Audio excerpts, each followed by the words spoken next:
Hello, good morning or even afternoon, wherever you are. My name's Jamie Buchanan. I'm an orthopaedic surgeon and I'm 58 years old, and it's probably important you know that because I'm sort of coming towards the end of my career. And actually I'm a shoulder and elbow surgeon, which tells you immediately that actually orthopaedics is moving into a subspecialty practice, and this is probably correct. And you're probably thinking, gosh, I wonder how I could get into surgery, or reason, is it for me? And I think probably you need to step back a bit at first and just make that very first decision. Do I really want to work in a hospital or out of a hospital? And you don't really need to make that decision until you're midway through FY2 probably. And once you've decided that really hospital practice is probably for you, you're then going to start to decide, well, do I see myself in one of the surgical specialties? And actually, all the surgical specialties have a degree of similarity in the way they work. And to start with, you don't really need to make a decision whether you want to go into ear, nose and throat, obs and gynae, or orthopaedics or general surgery. You just need to think, I wonder if a surgical practice is for me. Certainly, I think as a junior doctor and as a medical student, I was inspired by a particular orthopaedic surgeon. I think rather subconsciously, I thought to myself, I probably want a bit of that. That was in central London where I trained, and actually I've been very happy working in a district general hospital, and it suited me very nicely. So I think probably late at night you need to drip the truth drug into you and ask yourself the question, I wonder where I want to be 10 years from now. And you may want to, of course, look after one particular cell line in some awesome research unit in central London or Birmingham. Or you may, as I do, enjoy living 5 minutes from school and 5 minutes from work, and that for me has been an absolute lottery win. The fact that I've done something I enjoy as well and continue to enjoy and look back on it without any regrets is, of course, a huge bonus. And so now what you've got to do, once you've decided that you probably feel that a surgical specialty is your career, you need to get yourself onto a core training program. And in that core training program, you'll get the chance to experience various forms of surgery, hopefully one of which will be trauma and orthopaedics. And it's important to know that it is trauma and orthopaedics, and it's about 50-50 in how much you'll experience. The trauma aspect means that the on-call is not something you can duck. On-call means bank holidays, weekends, missing birthdays, weddings, stag nights, hen nights, Christmas days, and all that sort of thing. Because trauma happens, of course, when most people are having fun, and that's when you'd like to be having fun too. And the elective side, whether it be hip replacement, shoulder replacements, is another subspecialty which you'll get involved in. Orthopaedics is not a subject which is going to go away. It's not going to change massively, and that's because as the population ages and seems to continue to age, they want to maintain their level of independence. And maintaining that level of independence is in part due to muscular power and joints working in a relatively pain-free fashion. You all know about hip replacements, but elbow replacements, shoulder replacements are becoming increasingly common.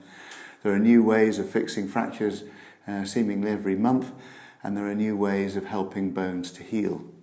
There does, of course, come a point where the fragility of the skeleton becomes such an enormous extent, it becomes almost impossible to restore the skeleton into any form of working unit. And so, having decided that maybe orthopaedics is for you, you really do need to try and embed yourself in one of the orthopaedic firms. And in today's way of junior doctor working, that's quite difficult to organise. I think you do need to spend some time, not only in theatre but in clinic. Spend some time, not only with the registrars and the boss, but also the juniors.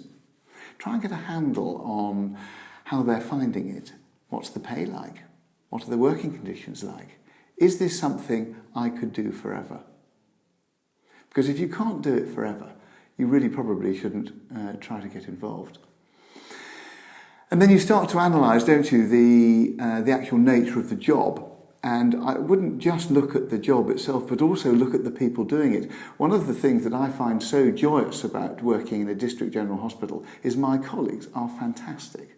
They're inspiring, they're hardworking, they're diligent, they're supportive. Now, I'm not sure that's the same of every orthopaedic department across the country, but certainly here in Hastings, it's a very, very good reason to continue working. And every day I learn something, not just from my consultant colleagues, but from the juniors as well, who are always reading, writing, examining, and looking at what's going on.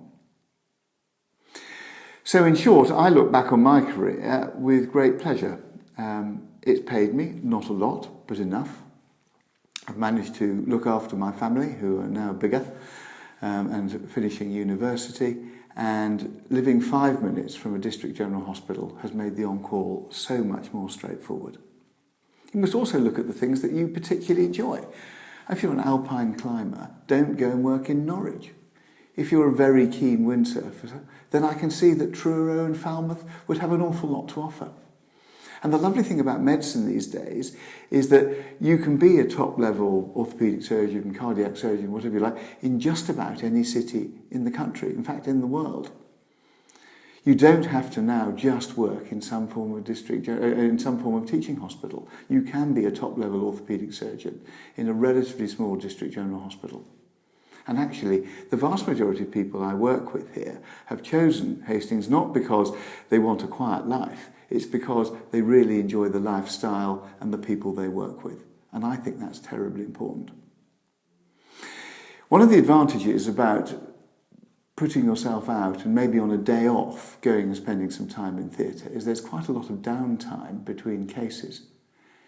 Orthopaedic surgeons, by their very nature, are quite keen to talk to young enthusiasts who are around, and they're very keen to share their views on how it's worked for them or how it hasn't worked for them. I think almost universally surgeons, not just orthopaedic surgeons, are pretty resilient, robust individuals who tend not to leave a stone unturned. If you're somebody who is not of that nature, I would suggest perhaps surgery is not for you. But above all, I think it's provided me with a career which has been fascinating. It's changed just about every year of my 22 years as a consultant so far. And given the opportunity, I would do it again.